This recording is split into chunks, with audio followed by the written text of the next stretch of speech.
Gracias a Encarnación. Sonidos de la tierra en los grandes momentos de cada pueblo, Lilian. Festival Internacional de Orquestas Juveniles Sonidos de la Tierra, hecho posible gracias a la Municipalidad de Encarnación, a la Fundación Itaú, a la aseguradora Tayú, a los ministerios de Turismo, de Cultura, de Educación.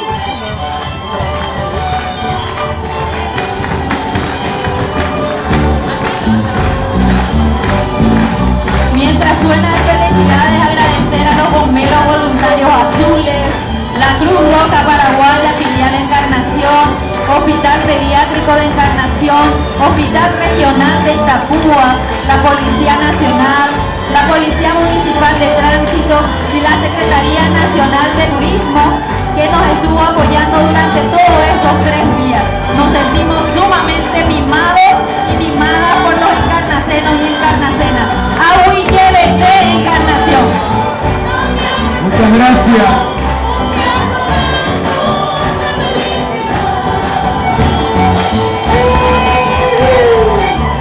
Esta es la magia de la música, la magia del arte, la juventud sana, linda del Paraguay. Aquí está el pueblo paraguayo con sus embajadores.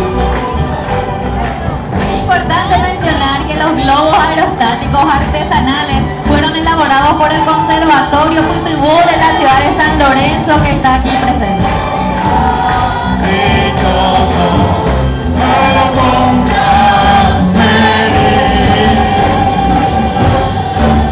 ¡Felicidades! ¡Gracias! ¡Hasta siempre!